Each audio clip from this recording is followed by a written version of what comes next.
the fact we have to even acknowledge it and say, well, we could do, we could promote ours even better. It does seem, I would think, to indicate that at least that lesson that the Ram says is maybe not as well integrated. That's what I would think about that particular question. Again, is it the worst thing in the world?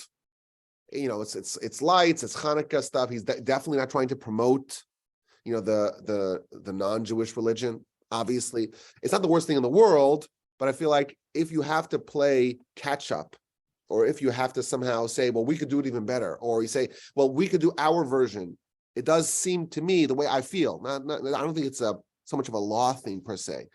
The way it comes across to me, it does come across like, trying to create equality of the living person to the statue, and that's backwards. That's my thoughts. Again, is it the worst thing in the world? Of course not. But is that the angle that I think we should take? We have so much richness in our own religious life and our customs and our holidays. We don't need to in any way adopt or adapt or replicate or in some way even channel anything else. We have it completely covered in-house. That's what I would think. Again, is this the most pressing matter that our nation has to face? Obviously not. But that's how I would tackle that dilemma, Steve. Would you? Okay, I think you put it very well. I mean, I'm not sure I agree, but I understand where you're coming from, and it's referenced and cited, and I guess that's a reasonable interpretation. Although I'm curious, is that something? For curiosity, would you consider it a violation of your values to go even see that, since it's so close to you? And I wouldn't go see it, and I would not take my kids to see it, but I wouldn't look down, and I wouldn't denigrate or view in any way negatively someone who would go see it. Okay. It's just not for me, but I wouldn't be happy with a Jew who travels around, some neighborhood to look at the nice, Xmas lights. I would look down at that a little bit. You wouldn't be happy with me then, Rabbi. Hell no. Okay. You, I'm always happy with. You have a special place in my heart, Stephen. You know that. Thank you. That's mutual, but thank you. I feel like that there's a different level between those two things. It's a very I think it's a very it's a very nice thing to encourage our children and our families to have Jewish pride. So if this we put our little light, our little menorah, electric menorah in the window, and lights another light every night, and as people pass by looking at all that other stuff, they see the light of the world. Yeah. That's it. We do that too. Barbara has the bulb menorah in our window. Yeah, so that's it. That's all. That's. I think that's required, but that's enough. Mm-hmm.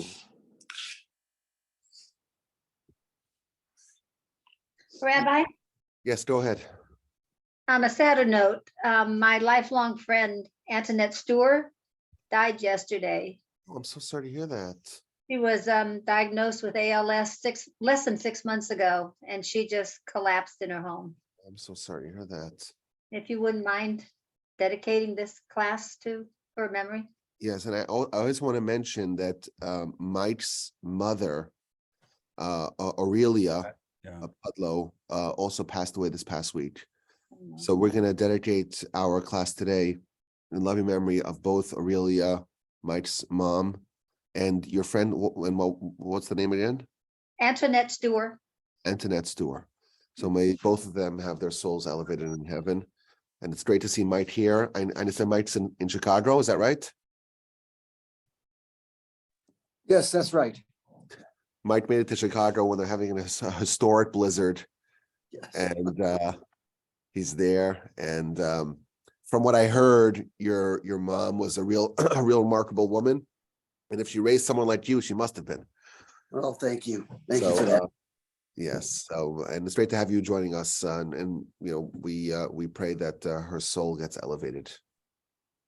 Baruch Hashem. Thank you. Yes.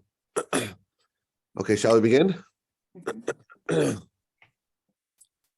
Everyone's already on mute. I didn't even need to remind you. Almost everyone's on mute. Okay. Okay, let us begin.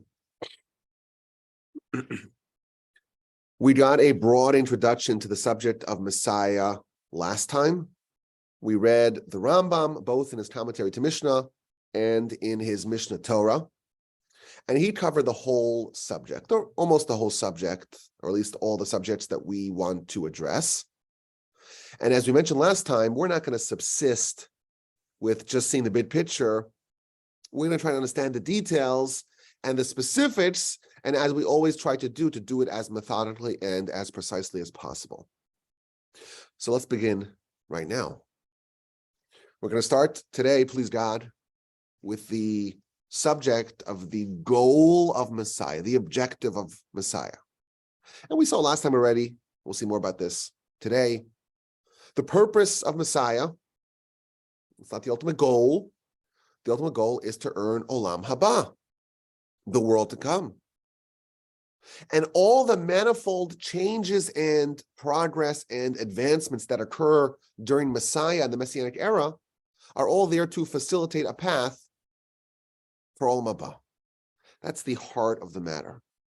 And today, I want to further address that before we proceed to branch out to all the other ideas that flow from it. We'll start with the why. Why do we have Messiah? Why is this a part of the scheme of the world? It's to get Olam Haba, or to enable Olam Haba. Once we have that clarified, we're going to proceed to the how and the when and the who and all the details that flow outwardly from that core principle. And we hope, with the help of the Almighty, of course, to cover all aspects of Messiah to the best of our abilities. But we start with the primary, and then we proceed to the secondary, tertiary, and ancillary. So what's Messiah all about? What is the purpose of Messiah in the grand scheme of things? What are the changes that transpire? How does it all happen? What is the timeline? Let's address some of these questions. And again, especially in this subject, we're going to emphasize on precision and trying to stay as true as possible to the sources. And I'm going to clearly identify what is a source, what is a citation, what is a speculation, what's an idea found in the Talmud, what's an idea found in the Rambam, etc. And our discussion today is going to focus on two core citations that talk about the essence of Messiah, the objective of Messiah. The first source is another citation from Rambam. So we quoted two citations last time. This is a third citation. And this is found in his treatise on reward and punishment. The Rambam presents as an introduction to the 13 principles a grand, sweeping, authoritative treatise on reward and punishment. And he talks about Olam Haba and resurrection. And he also addresses Messiah. So I want to pull out that source from Rambam's treatise. And the second is a citation from Ramchal, Lutzato. Now, we've seen a lot of Lutzato already, mostly in Derech Hashem, the way of God. This one is not from Derech Hashem, it's from Ma'amar Ha'ikrim, which means like the essay on the fundamentals or on the principles. This is a short work on the principles of our religion and philosophy. And these two citations will deepen our understanding of the objective of Messiah, and it will be a very good framework for us as we try to continue and advance our studies. So our discussion today will be about those two citations, and we're going to end with, I think, is a very powerful observation that helps make the whole subject more relevant to us. A lot of the subjects we've covered have dealt with very esoteric, ethereal ideas, abstract ideas. Messiah, it's in our world. And our world, as we shall see, does seem to give some indications that Messiah is around the corner. And that, I think, is a very interesting observation that we will share after we quote those two sources. So the Rambam in his treatise starts off by talking about Yemos HaMashiach, the days of Messiah. It's a time that the monarchy will be restored to Israel, and the nation will return to the land of Israel. Our people have been an itinerant people wandering. We have reached all the corners of the globe. There's going to be a certain coalescence, a return, an ingathering of the exiles. And we'll have a great king. And that king will be very great. And his kingdom will be very renowned. And his influence will be worldwide. And his influence will exceed the influence of Solomon. And all the nations will make peace with him. And all the lands will subjugate themselves to him. Due to his righteousness and due to the miracles that will happen via him, everyone will yield to King Messiah. And yes, there will be detractors, but those detractors will be destroyed by the Almighty and will be delivered to his hands, the hands of Messiah. So the world's going to unify, and it's going to rally behind this individual, this King of the Jews, King Messiah. Now, what will the world look like? What changes will exist? Says the Rambam, like he said in his other writings on this subject, quotes the Talmud. There won't be any difference. There's no change in the realities and the rules of the world. The only difference is that monarchy will be restored.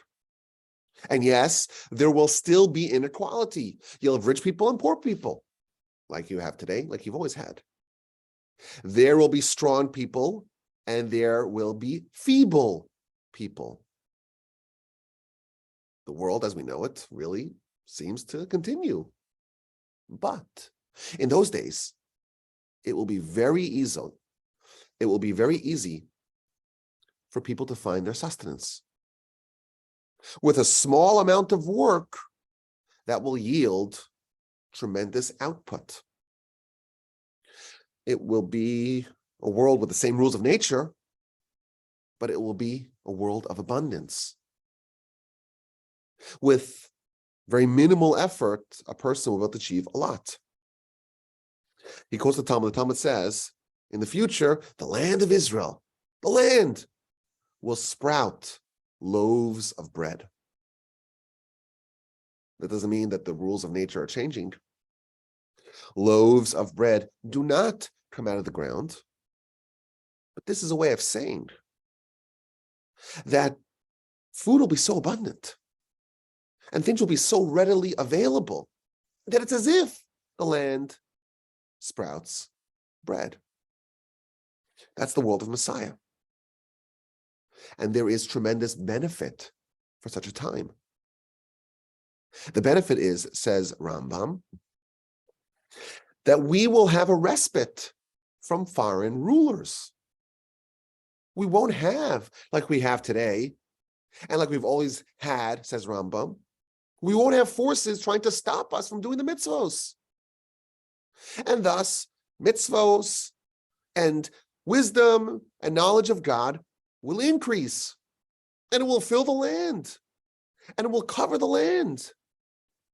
And there's going to be peace and stability, and wars will subside.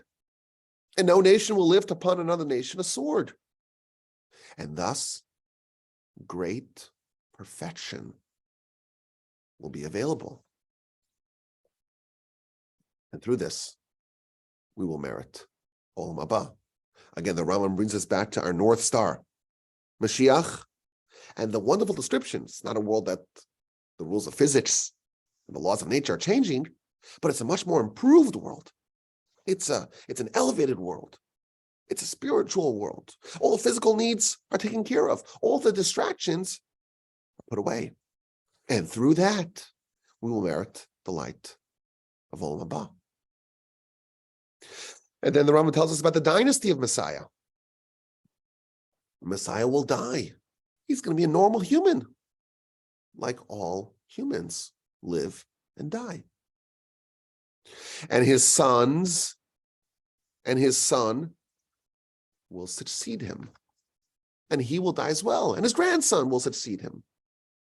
But they will reign very long. Both King Messiah and his son will have a long reign. And in general, Rambam tells us, lifespans will increase. Things are going to improve. Plenty of food, stability, peace, no wars, no worries. Lifespans will increase. And the Rambam again reminds us, why do we covet Messiah? It's not for the grain or to ride horses or to drink wine or to listen to music. All examples that he gives, by the way. Some fools think that Messiah is all about, oh, well, you have a great time. We can ride the horses and drink wine and lots of food and abundance and go to parties. That's why fools anticipate Messiah. The reason why the wise people, the pious people, the prophets, the reason why they yearned and coveted Messiah is because there's going to be a wonderful atmosphere, a wonderful environment for the advancement of our spiritual agenda.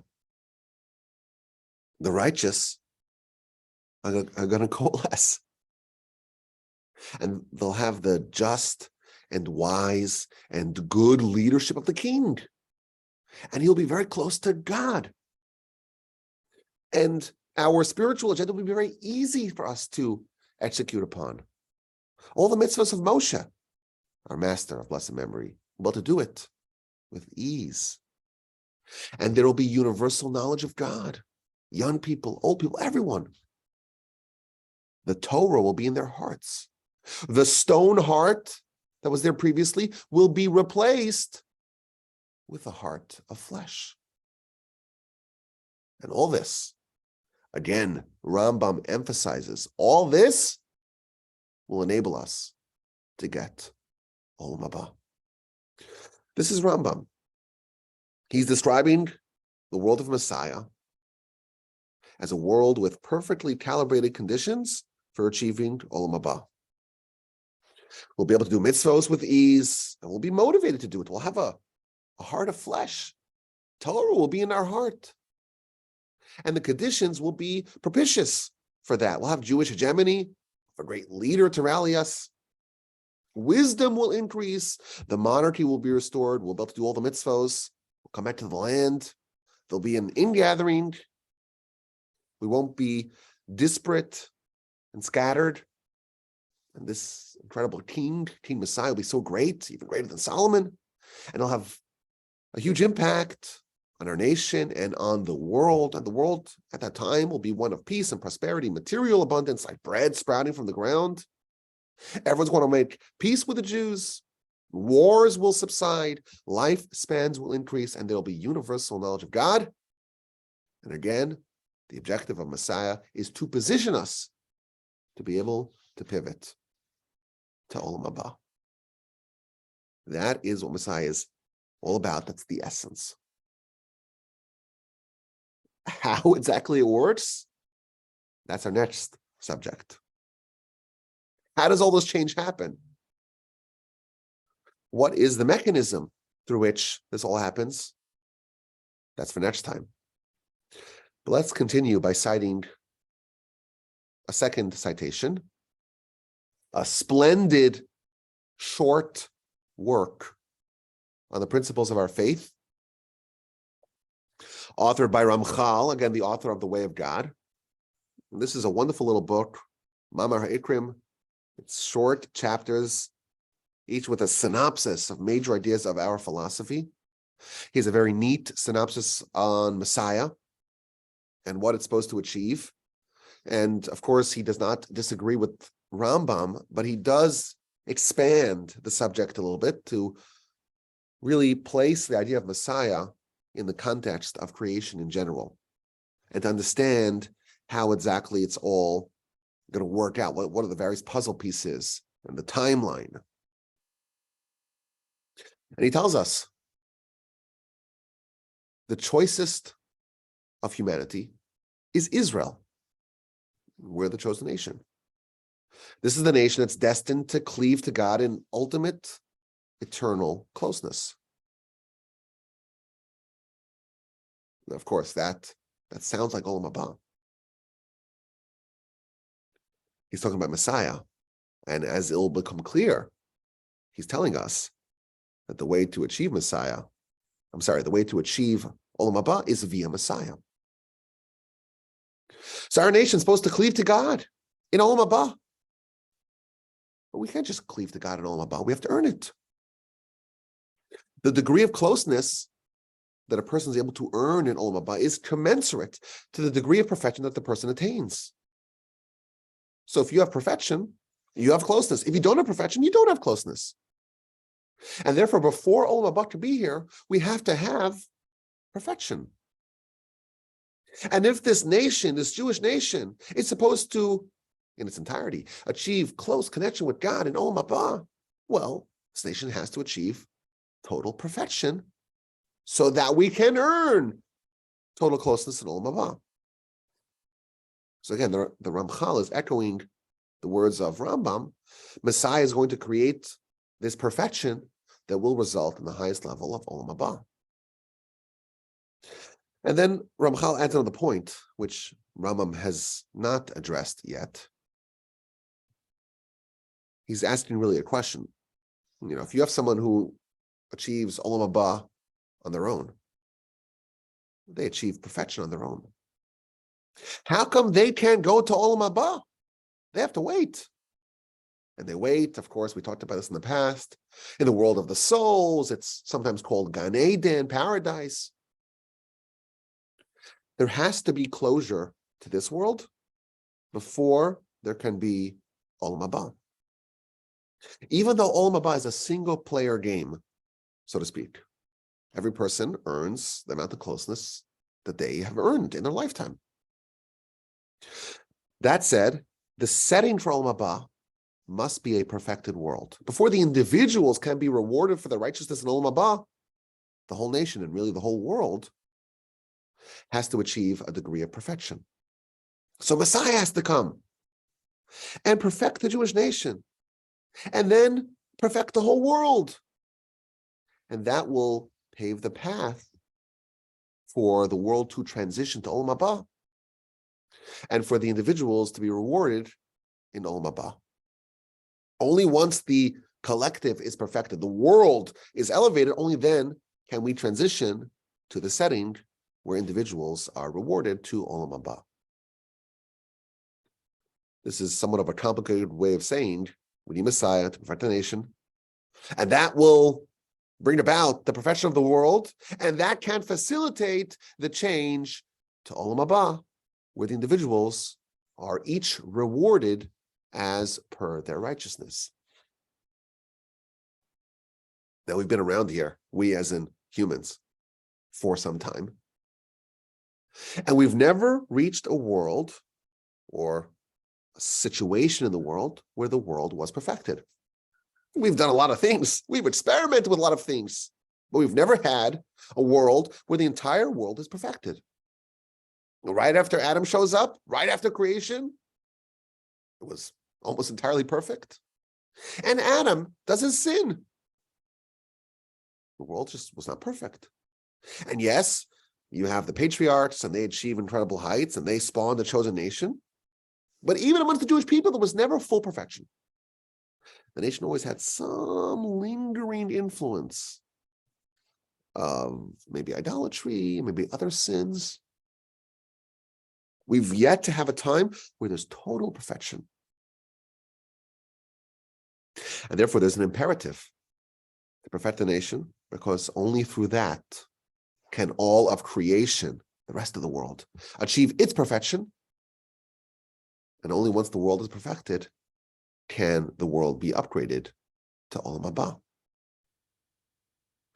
So the Ramchal is giving us the bigger picture here, and the understanding of how Messiah is kind of the end point of creation, at least of this world as it currently is structured. And then he tells us that there's a limited time that's designated for this to happen. The potential time that God designated for this to happen is 6,000 years. We have up to year 6,000 to perfect the nation and perfect the world and complete creation and prepare the grounds for Olam Haba. And then by year 6,000, this world will be renewed, which is a nice way of saying it will be destroyed, which means it will be the equivalent of buried, to be reborn, taking a seed, put it in the ground. You don't see the seed, but eventually it will sprout forth. And that world will be reborn in a different manner, in a way that it needs to be for Olam Haba. But before this 6,000-year deadline, our nation needs to be perfected.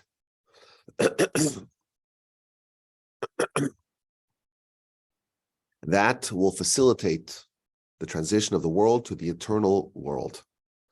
And that, Ramchal tells us, this is promised to happen. This will happen whether we choose to help it happen, whether we resist it, regardless of what we do, this will definitely happen. This is an important point that we'll pick up. We'll have a whole session, I think, on this point.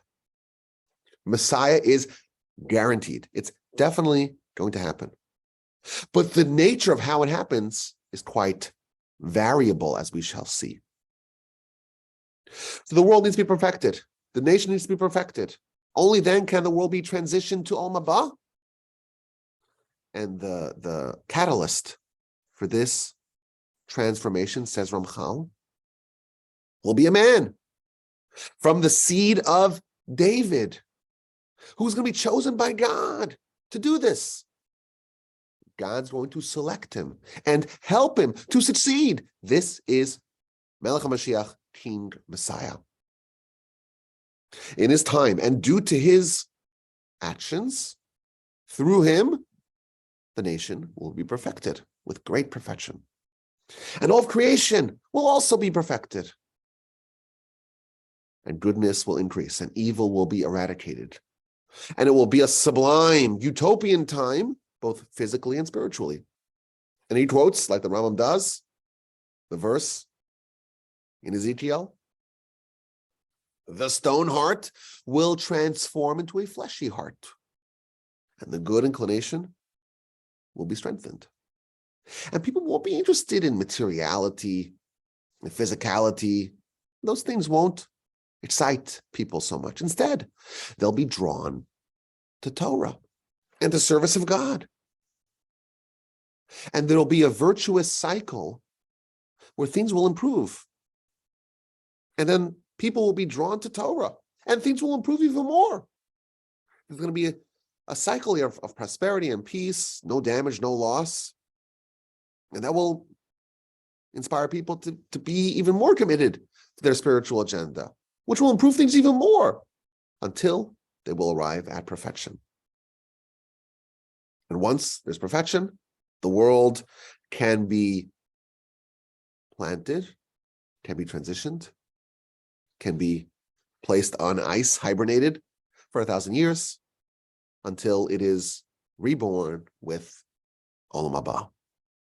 In the times of Messiah, there will be foolishness in the world. The hearts will be full of wisdom and the pursuit of the spiritual. And holiness will be upon all flesh. And spiritual greatness will be easily acquired. And it'll be a very wonderful time, a time of great joy and goodness and closeness to the Creator. A time of great and perfect service of God. And through this it'll beget elevation and more elevation and more elevation until a time of total perfection. And once that is achieved, again, it's got to be before the year 6000, then the world can begin its transition to Olam Haba. Now, hitherto, he has spoken primarily about the Jewish people. Now he's going to talk about the nations. What is going to be their standing in the times of Messiah? Well, first he tells us some of the nations will be destroyed. Those that remain, those who are worthy of being saved, will be saved and will remain and will acknowledge the truth and will commit themselves to God and will abandon their deities and subject themselves to Israel. And that will be a point of pride. That will provide glory for them. They'll understand that their ticket to Olam Haba is via connecting and supporting the Jewish people. As we spoke about in the past, the way the Gentiles acquire Olam Haba is riding the coattails of the Jewish people. People universally will recognize that. They'll recognize that their vehicle to the eternal life is the nation of Hashem. And they'll want to pursue that as best as they could. The world will be perfected. There'll be no idolatry. Everything will be elevated. And that will be the fulfillment of the verse. In that day, God will be one, and his name will be one. In this world, we say, Shema Yisrael, hear, O Israel, Hashem Elokeinu, Hashem is our God. What about the nations? Well, the nations, they have their other gods. Hashem Echad, in the times of Messiah, God will be one. There will be universal recognition and acknowledgement of the Almighty's supremacy. Now, Ramchal doesn't end over there. He does proceed to discuss the resurrection and the rebirth and how that all works out and how that all plays out. And please God, we will cover that when we get to principle 13. But this helps round out our understanding of what Messiah is all about. The Rambam tells us it's a world that's designed to help us achieve Olam Haba, to do mitzvos, to study Torah. We'll have a great leader who's going to rally us, and the conditions will be such that it'll be very conducive to spiritual growth. The wisdom will increase. We'll have this incredible king who will lead us, and he's going to make waves throughout the whole world. And there's going to be peace and prosperity, material abundance.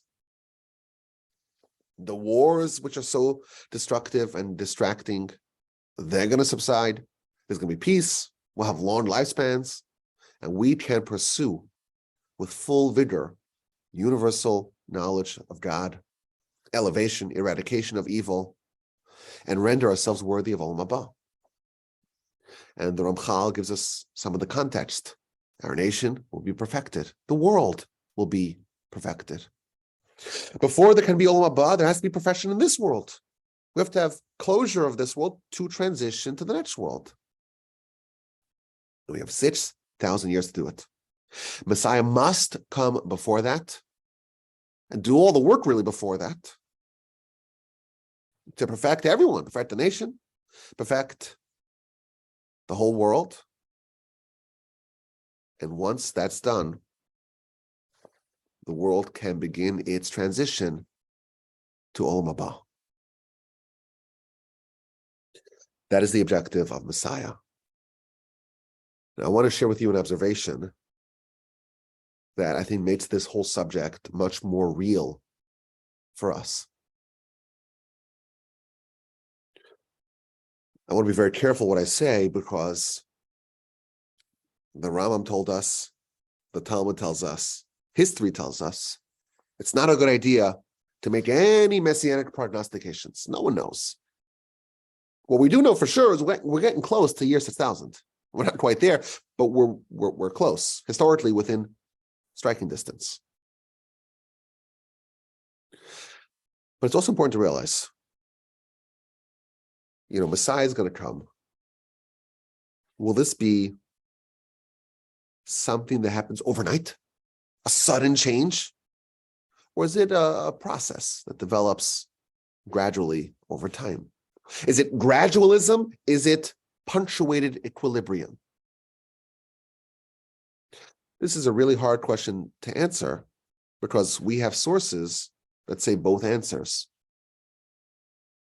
Messiah is described as both something that happens in an instant and as a process that evolves and progresses gradually over time. You look at our prayers, you have successive prayers, one talking about the sprouting of David. It's like a process, you plant something in the ground and it just organically happens over time. And we talk about the building of Jerusalem, this idea of active building, where just 1 second there's nothing, and the next second you have something that's built. So which is it? Is it something which happens instantly, overnight, very dramatically, very suddenly? Or is it something that there's a gradual buildup and there's progressive steps towards the ultimate conclusion? It seems to me, and we'll talk more about this, I think, at length sometime in the future. It seems to me that there are different dimensions to the Messiah. There are elements that constitute a gradual buildup, and there's also elements, or maybe an element, to a sudden and instant transformation. Messiah, as we shall see, is described or is compared to birth. If you think about birth, there is a slow buildup, and then there's the sudden birth at the end. You're anticipating the birth because it's been a few months, and you see a little bulge, and then it gets a little bigger, and you could tell that there's something foreboding, or not foreboding, that sounds negative, but there's something impending that's going to happen. But still, the actual change is instantaneous. Now, this is actually an apt parallel because labor is quite painful, I've been reliably told, and it gets progressively harder and more difficult. And when it gets the harshest, when it's totally unbearable, when it seems like someone's about to die a horrific death, suddenly a brand new life, a life that was never seen before, suddenly emerges. This is Messiah. There's this slow build up and then a sudden arrival. The Talmud tells us, the Ramchal quoted it, it's a 6,000 years a world. It's a 6,000 year enterprise, the world. We have 2,000 years of tohu, of desolation, 2,000 years of Torah, and 2,000 years of Messiah. Now, we're gonna please God talk extensively about this Messiah. We're gonna talk, please God, extensively about this Talmud and what happens in the 7th millennium beyond. But there's an epic of history called 2,000 years of Messiah. It's not just an overnight, instant change. As of this recording, Messiah is still something that we are awaiting for. But there is a process that has been undergoing for a long time. That's a messianic process. The concept of progress, the idea of you're building towards a progressively better, more righteous, more just, more elevated, more enlightened, more prosperous, more inclusive future. My grandfather, blessed memory, used to say that this idea, this concept of progress was appropriated from our idea of progress, from Messiah. But the end game, what's the end game of progress? The end game of progress is perfection. And the perfection is going to be achieved after there's an acceleration of the progress with the arrival of Messiah. And the reason why I'm saying this is because we got a lot of descriptions of what Messiah is all about. What are the conditions of Messiah? What's the world like? And if there is a process that takes us step by step gradually towards that endpoint, it is to be expected that as you get closer to Messiah, you see more indications of Messiah as the time grows near. You should start to see the contours of Messiah, the baby bump of Messiah, maybe even some of the birth pains of Messiah before Messiah arrives. You see the shaping of the future reality. And yeah, it's hard to see, details. You don't see the baby yet, but you can expect the baby. Before the baby arrives, so to speak, proverbially, you should expect to see things trending towards Messiah. And some of the prophecies that talk about the world in the Messianic time starting to take shape. And again, without making any predictions and without speaking out of turn, it is very reasonable, in my opinion, to say that the world as we currently are living in, it is a world that does seem to indicate that the Messianic properties are getting in line. It's undeniable today that there are millions of Jews already in the land. Again, that's a phenomenon that we are explicitly told is a component of the Messianic Revolution.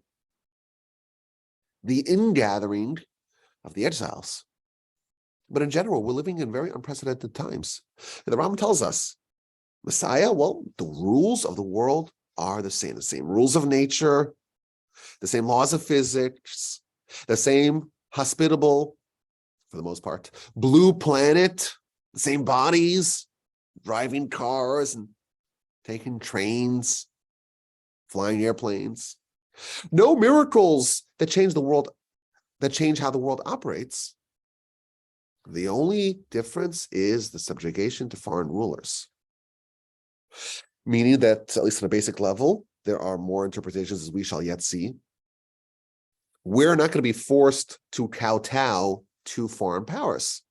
We're going to have the freedom and the flexibility to do what we want. We're going to be able to study Torah and do mitzvos, of course, to offer sacrifices in the temple, to live in the land most designed to bring us closer to Hashem.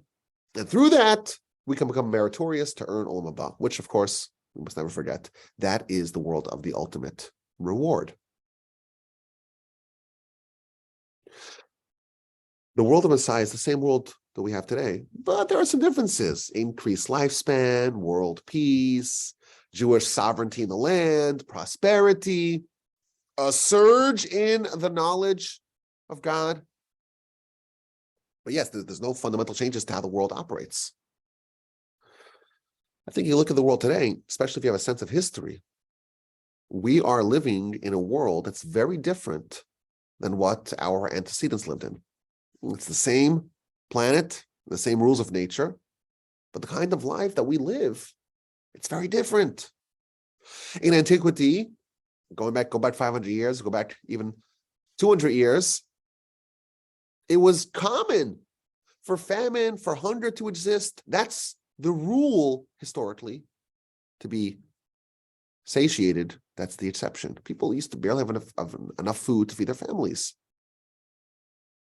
If you have a good sense of history, you realize that our times are a total outlier. We're living in times of prosperity, of abundance. Our problem is that we have too many calories, not too few. We're living in remarkably peaceful times. Now, of course, you won't realize that by reading the news or watching television. As they say, if it bleeds, it leads. But if you had to say, when was the most peaceful time in all of recorded human history, the answer is actually right now. Now, again, of course, there are still some conflicts, as we know, but we're living in times that are unrivaled in their tranquility and stability. And again, we don't know if it will be permanent, if it will last. But I think it's very noteworthy that many of the indicators, that the most reputable sources on this subject, they tell us this is what Messiah is going to look like. Those indicators many of them seem to be present in our world. And when you study the descriptions of the pre-Messiah, it's hard to avoid the parallels between those descriptions and our times. And again, I'm not a prophet. And I'm not pointing to any individual phenomenon or event and saying, well, this is a harbinger of Messiah. I'm not doing that. But it's, I think, really remarkable that if you simply study the descriptions of our sages, if you were able to resurrect your great grandfather, and you transport them to 2023, and you say, well, live a day with me, get in my car, and we're going to drive to the supermarket. And look how much food there is. Look at the kinds of lives that we live in. Oh, your clothing is dirty. You just put it in a box and press a button and it's clean. Oh, and you could have this glass phone that you could have all of Torah on it and listen to incredible Torah podcasts. There are some that you might recommend to him. Oh, and you can make a phone call and call your cousin in Israel. Oh, you want to go to Israel? Oh, no, you have to get on a camel and travel for 6 months and probably die along the way. Just you could arrive there in 12 hours in a climate-controlled metal cylinder. Oh, yeah, there's plenty of food for everyone. Wait, you have more than one piece of bread? What? You can eat a whole loaf? And you can study Torah peacefully without any pogroms? And you can wear your tzitzis and your kippah amongst the Gentiles? And the Jews are back in the land of Israel? It's a wasteland. It's a barren, desolate, empty land. You see the Jews from all over, from Iraq and Persia and Egypt and North Africa and all over Europe, they've all coalesced back into Israel? Are you kidding me? There are yeshivos with thousands of students, a stone's throw away from Temple Mount. People would not believe that we're not living in Messianic times if they were resurrected. We see a world that very much resembles the world that is described in Rambam, in Ramchal, about the Messiah. Even when we think about the nations, the Rambam explained the role of Christianity and Islam. They do the mass market adoption. And that's part of the Messianic process. And that's there to prepare the world for Messiah. So, of course, we know that only began. The nations only adopted monotheism once the final 2,000-year tranche began. But today, we see that there's a realignment.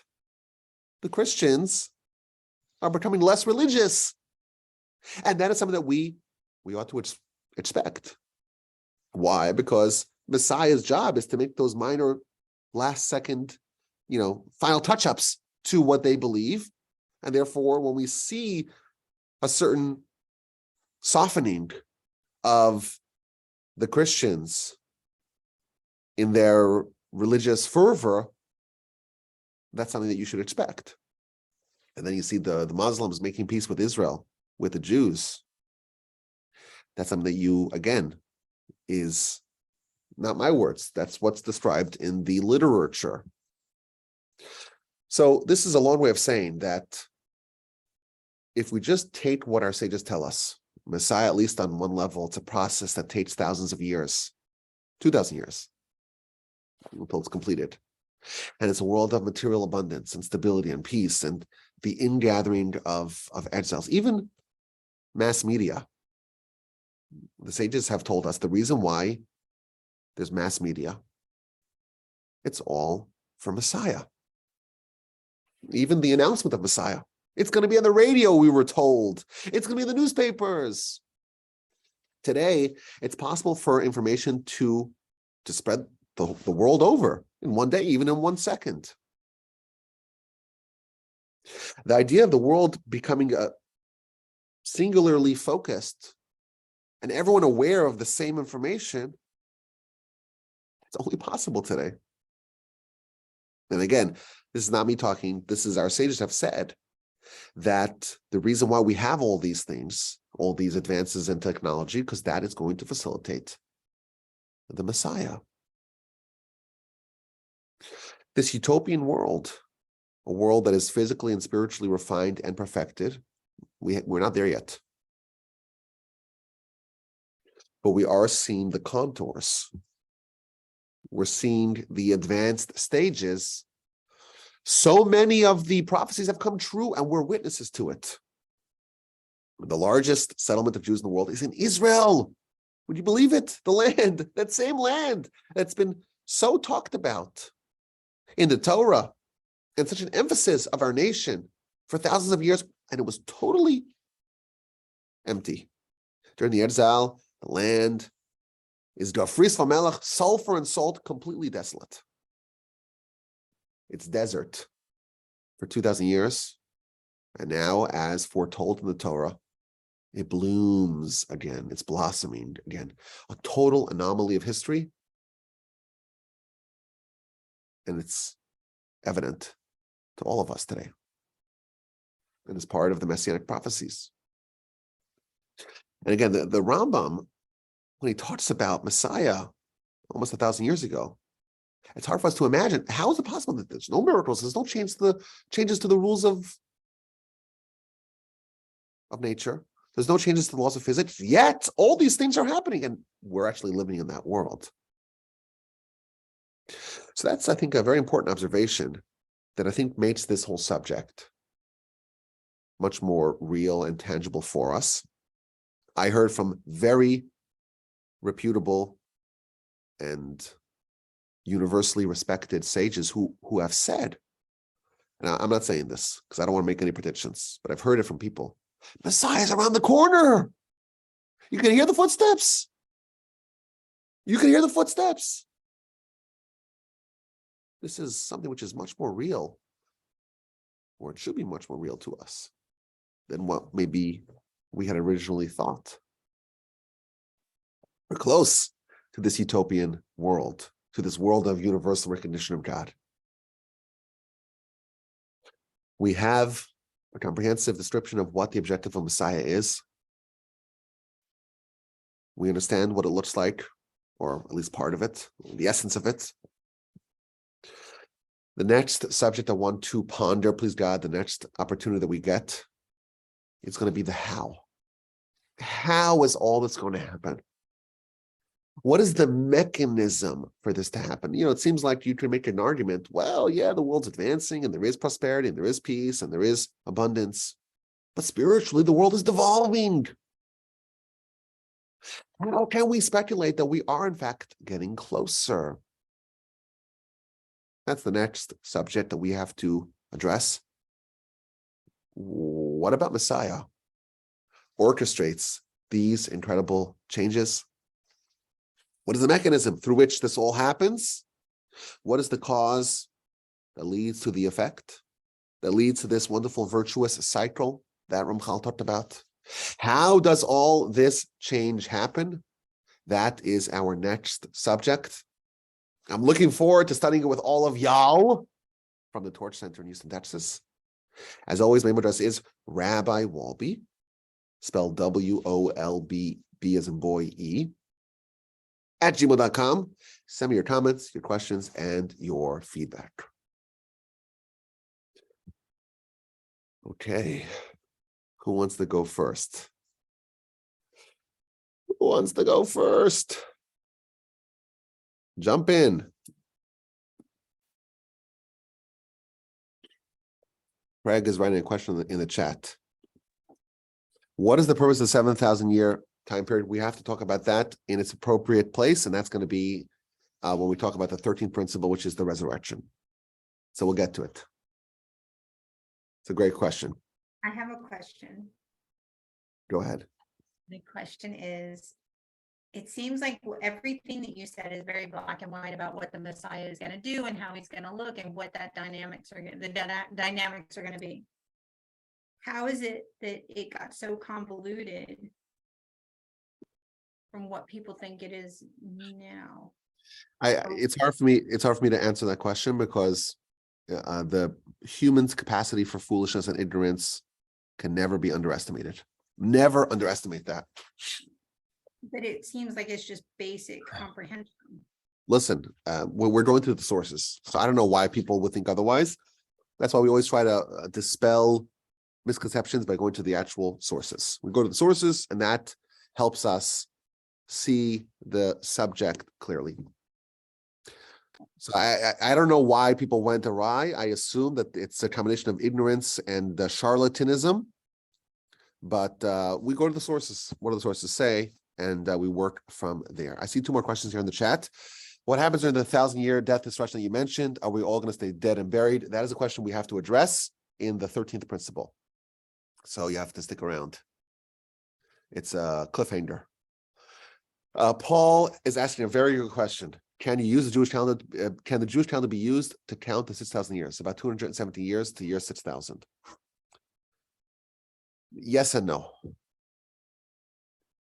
Assuming that the Jewish calendar is accurate,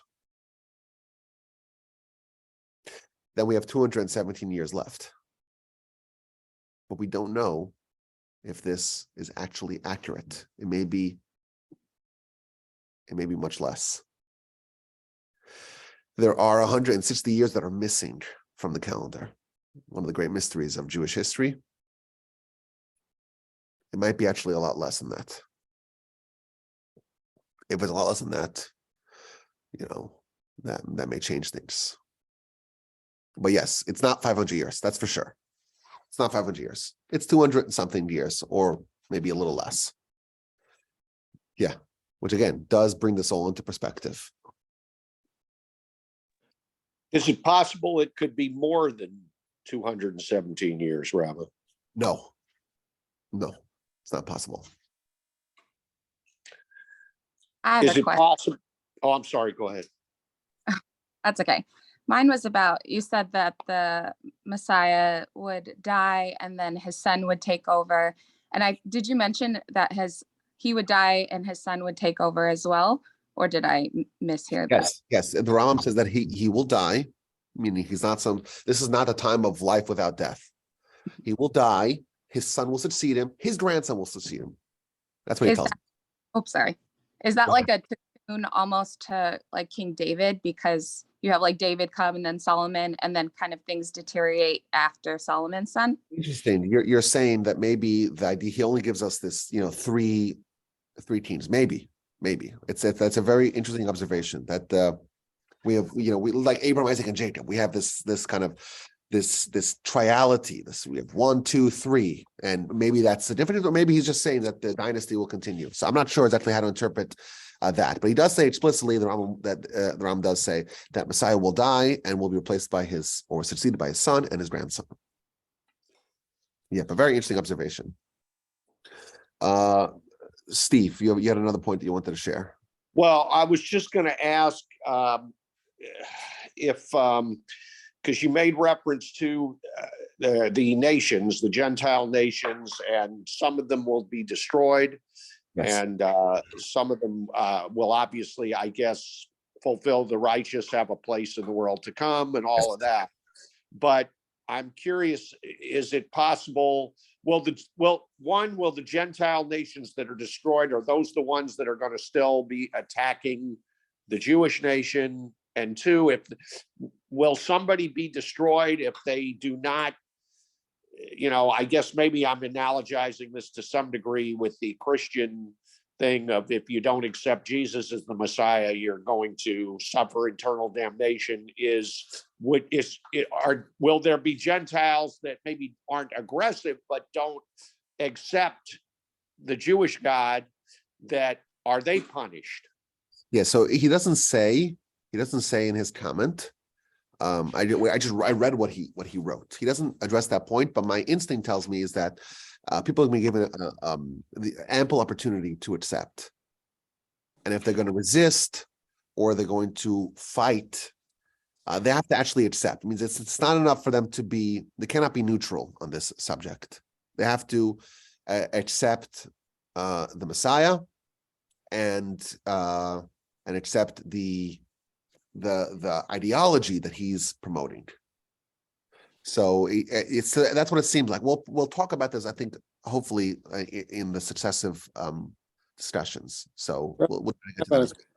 Rabbi, where did this 160 years come from? I never heard that before or read that before. Yeah, so if you study the Jewish calendar, it does, there is it's not something that the lay people focus on too much, but the scholars do point that it does seem that there's some inconsistency in our calendar, which may have not taken into account up to 160 or so, 165 maybe. I don't know the exact details, but if you just Google the missing 30 years, I don't know, we just do it right now. Jewish calendar missing years or something like that. You probably could find a lot about it. Okay, I'll look it up. Thank you. Yeah. Yeah, 160. Yeah, so there's a Wikipedia article on it. And yeah, there's a Wikipedia article called Missing Years, Jewish Calendar. So there are some explanations and there are some scholarly works on this. There are some books on this. But that may be pertinent to our discussion if we want to try to figure out what the timeline is. Says it's refers to the chronological discrepancy between the rabbinic dating. I can't get it to open, but I will later. But thank you for that. I want to look into Yeah, it. it's an interesting subject. We probably won't talk about that because that's very much in the weeds. And Unfortunately, we do have a unfortunately, curiosity towards this. There's something we're very curious about knowing the timeline. But we're trying to resist that a little bit. unfortunately, I won't be here no matter which year we choose. Why? Whoa, slow down. Because if you're Messiah could come today, we believe. We'll talk more about that. Messiah come today, and then the process of perfection, we have till the year 6,000 to finish it. But that's the end game. The end point of perfection has to be year 6,000. That's the latest it could possibly be. Okay, But it could happen today. We could start the process already now, or accelerate the process even now. well, let's hope that. Yes. Nice to see you. That's great to see you. Have a great next week, and I know you probably don't. I Yeah, don't we'll be know. back. We'll be back here next week. I think Sunday. That's my plan. Hopefully, the 2% won't be as cold as it is today. I won't have to be dressed up like a. No, it's going to get a lot warmer today and tomorrow, and a lot warmer in the It wasn't 40s. distracting. Me and my gloves weren't distracting. No, I wear them too. All right, be well. Yes, Paul.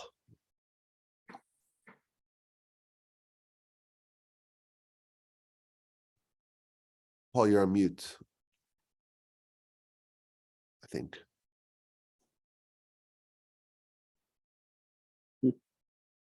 I don't hear anybody. I don't hear anyone either. What's Okay. going on? Time to go. I think There's- Paul might be frozen over It there. looks like it. Yeah, I feel frozen too. Can you hear me now? Yeah, we hear you now. Yeah. Okay. Say something, whoever said that. No, we don't hear Paul. It's like he dropped off. Some spotty internet. Okay, Sandy. As Paul logs back in, let's hear what you have to say. Well, very quickly into your first comments about Messiah comes to make it possible to earn the world to come. I immediately thought about what of all the people who have lived and died before Messiah. But you answered that question later on that they are, if I understood you correctly, they are waiting somewhere. They're not actually in Olam Haba, but they're like in a waiting area. Yes. Where is that? They're in the world of the souls. The world of the souls. We call the power of the righteous one, and the worlds of the soul. The world of the souls. Yeah, paradise. So once they are there, then are they no longer reincarnated? Are they finished and now they're just waiting? Well, if they're righteous and they don't need to be perfected, then they're just there waiting. Yes, we talked about that a few months ago. But you could go back. I can send you the link if you would like to go back to listen to it and see how we developed that principle. But yes, they're there. They're perfected. So they're just waiting for everyone else to get perfected, so that way they can be part of the transition.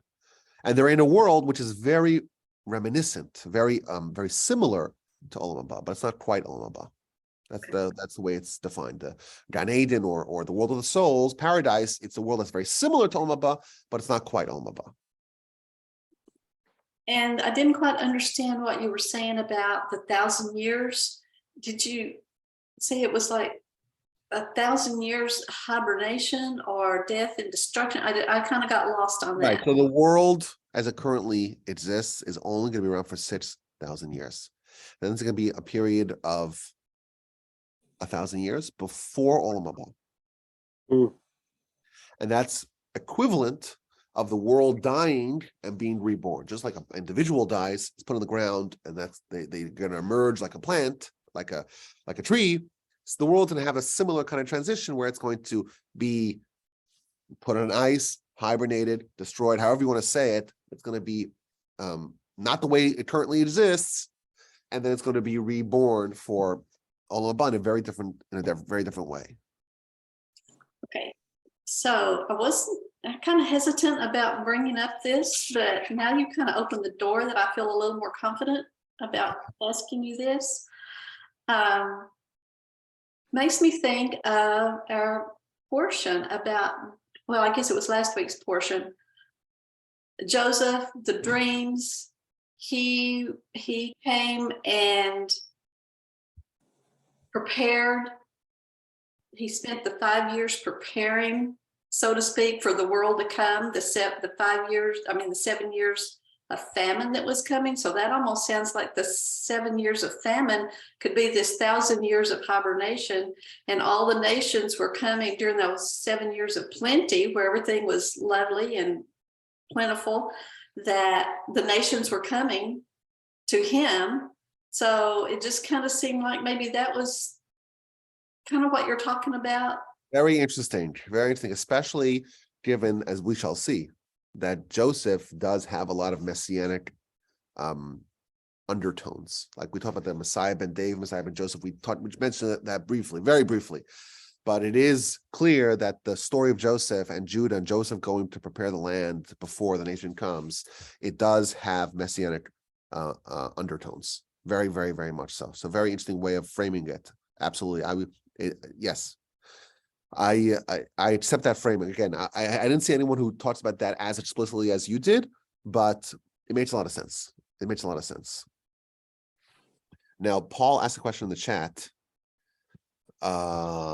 Do you know people who meet the criteria of Messiah? We're going to spend a lot of time talking about how to identify who's the real Messiah and who's the imposters, because there are a lot of imposters.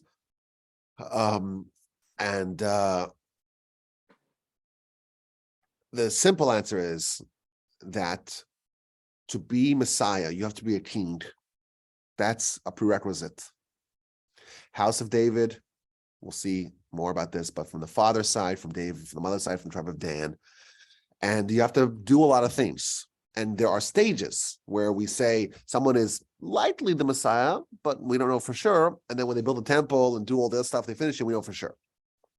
So to be really, really, really, really righteous, of course, that's the basic. And we know a lot of people that are like that. And I have my suspicions, and we will see as well that every generation has a potential Messiah as well, which is, again, another subject. Every generation, there's a potential Messiah. But the criteria for Messiah are very numerous, and we're going to go through them. I have already prepared. If you want to hear, I'll read you just the titles of the ones that of the subjects that I'm working on. Just to Sure. Love to hear it. Okay, here we go. Ready? Okay, the one we just did, we call it the objective of Messiah. Right. We have one called the Messianic era, one called the Messianic Revolution, then the nature of Messiah, the arrival of Messiah, Messianic prognostications and its perils, Messiah ben Joseph and Messiah ben David, identifying King Messiah, expediting Messiah, birth pains of Messiah, anticipating Messiah, the mechanism of Messiah, and that's so far. We may add more as the subject evolves. But so we have a lot to study. You guys remember I was very excited to talk about this, and we spent a lot of time talking about other things, but now we're here, so we're going to really try to do this as rigorously and comprehensively and fundamentally as possible. So we have a lot to look forward to. Please God, hopefully.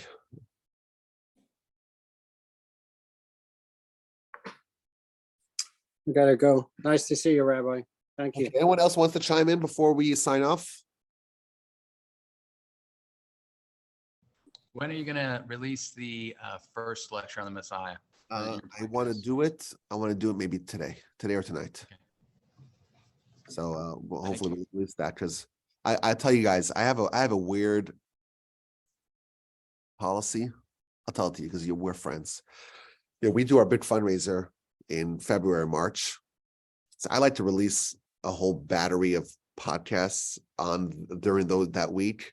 So that way I could kind of make a pitch, but not give everyone a podcast as well, but also make a pitch to get their support. So when it's the end of the year, I start stockpiling, like Joseph, stockpiling some shows.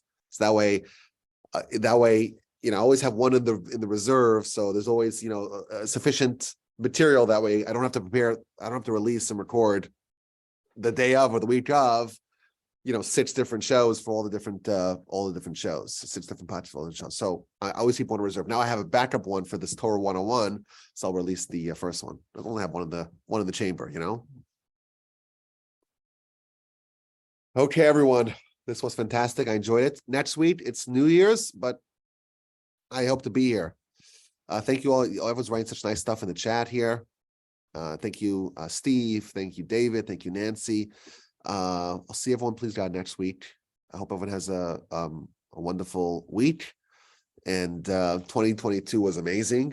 I enjoyed every single opportunity to study with y'all. And hopefully, please God, we'll do it again in 2023 in good health and in great spirits. Okay, take care, everyone. Best regards.